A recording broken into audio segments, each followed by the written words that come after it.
आणि या सगळ्या संदर्भात आता आपण अधिक विश्लेषण करणार आहोत. नेमकी काय परिस्थिती आहे, कशा प्रकारे पावलं टाकली पाहिजे त्याच्याबद्दल आपल्याबरोबर बोलण्यासाठी आहेत लेफ्टनंट जनरल निवृत्त दत्तात्रय शेकटकर. शेकटकर सर, आत्ताच्या परिस्थितीमध्ये भारताने नेमकं काय केलं पाहिजे, काय सांगाल तुम्ही? तुमचा सल्ला काय असेल? मी जेव्हा 1995 मध्ये काश्मीरचा चार्ज घेतला तेव्हा काश्मीर अगदी पेटत होतं. आजची स्थिती काहीच नाही आहे समोर. मला एका मौलवीने सांगितलंय आणि ते मी आपल्या चॅनलच्या मध्ये की रागामध्ये येऊन कोणती कारवाई करू नका. गुस्सा अपनों पर दिखाया जाता है, नाराजगी अपनों पर दिखाई देती है. दुश्मन को जवाब दुश्मनी के साथ देना चाहिए. म्हणजे शत्रूला उत्तर शत्रूच्या प्रमाणे द्या और वो समझ सोच कर समय पर देना चाहिए. एकदम रागामध्ये आपण काही त्याची काही आवश्यकता नाही आहे. कारण की पाकिस्तानला माहित आहे की भारत ह्याचं प्रत्युत्तर देईल. त्याच्याकरता ते तयार पण असतील.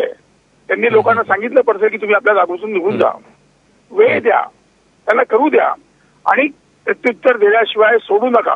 पहिली गोष्ट. दुसरं आहे की जो युद्ध आपल्यावरती पाकिस्ताननी थोपलेला आहे तो अप्रत्यक्ष युद्ध आहे.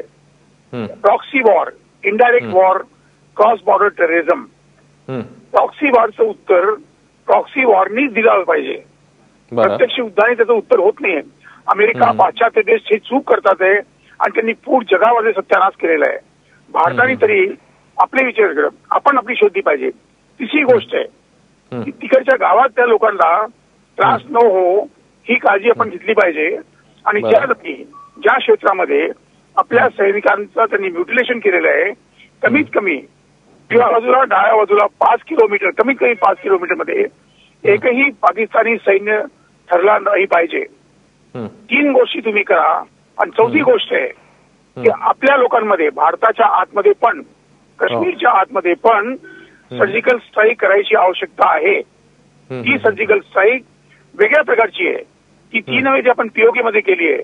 कारण की जोपर्यंत आपल्या क्षेत्रामध्ये, आपल्या राष्ट्रामध्ये, आपल्या काश्मीरमध्ये हे आस्तीन साप, आपल्या घरामध्ये पाळणारे साप हे जिवंत आहे, हे तुम्हाला दसतील आणि तुम्हाला त्रास देतील. तर ह्या 4 गोष्टी जर आपण केल्या, मी आपल्याला आश्वासित करू इच्छितो की लवकरच ही परिस्थिती ठीक होईल. परंतु दुर्दैवाने आपल्याकडे होतं काय आहे की आपण कठोर कदम घ्यायकरता, कठोर काम करायकरता आपण घाबरतो. आपली राष्ट्रीय इच्छाशक्ती नाही आहे. वाटतं समाजाने आता आवश्यकता पाहिजे भारतीय जन्मांचाने शासनाला निवेदन करा की आता खूप झालं, आम्ही कुठलंही करणार आहे. तुम्ही आजकाल काय झालंय की सैनिकांचा मृत्यू हा राष्ट्रीय मृत्यू नव्हे. It is become A matter of statistics. परवा 5 गेले, उद्या 3 गेले, मागच्या महिन्यात इतके गेले. It is become a case of statistical enumeration. ही चुकीची कल्पना आहे. सैन्य म्हणजे सैन्य. तो पण कोणाचे वडील असतील, ते पण कोणाचे पती आहे, ते पण कोणाचे कोणी चिरंजीव असतील. आणि सर्वात मोठी गोष्ट तो भारतीय सैन्याचा, भारताचा सैनिक आहे. खरं. मग तो कोणतेही गणवेश नाही घालत. खाकी घालू द्या, बीएसएफचं घालू द्या, कोणी.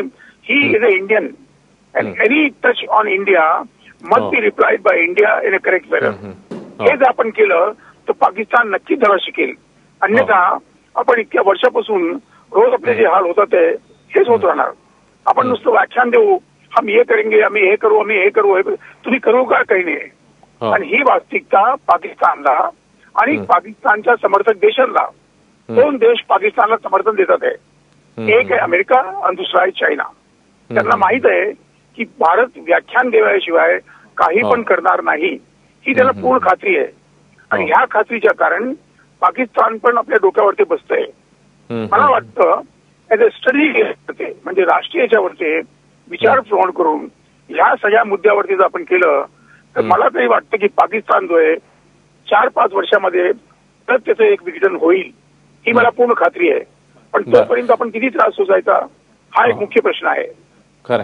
शेकटकर सर, तुम्ही आता जे मुद्दे मांडलेत किंवा ज्या 3-4 गोष्टी सांगितल्यात की या गोष्टी केल्याच पाहिजेत, त्याने काल ज्या प्रकारे जवानांच्या मृतदेहांची विटंबना झालेली आहे त्या तशा गोष्टी थांबू शकतात? तुम्हाला काय वाटतं एक स्ट्रॉंग मेसेज जाईल त्याच्यामुळे?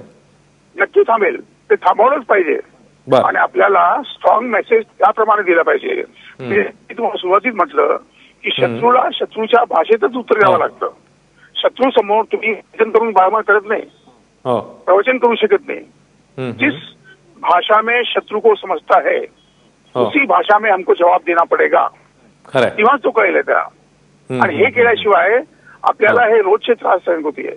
आणि अजून एक मुद्दा आपल्या मी लोकांना सांगायला मागतोय हो सर, की सांगा. जर आपल्या शासनावरती, आपल्या सुरक्षा व्यवस्थेवरती, आपल्या संरक्षण व्यवस्थेवर लोकांचा विश्वास उठला, भारतीय लोकांचा विश्वास उठला, मग आपली गरज काय आहे तिथे. जेव्हा लोक हे म्हणतात की हे शासन असमर्थ ठरतंय, ही व्यवस्था असमर्थ ठेवतीये, मग त्याचा फायदा ठीक आहे. काश्मीरमध्ये काम करणारे अतिरेकी, कट्टरवादी, राष्ट्रद्रोही, त्याला ज्याला आपण म्हणतो ट्रेटर्स, हे त्याचा फायदा घेतात ना. हो हो खरंय. खूप खूप धन्यवाद शेकटकर सर, तुम्ही सविस्तरपणे या सगळ्याबद्दल बोललात आणि विश्लेषण केलं त्याच्याबद्दल.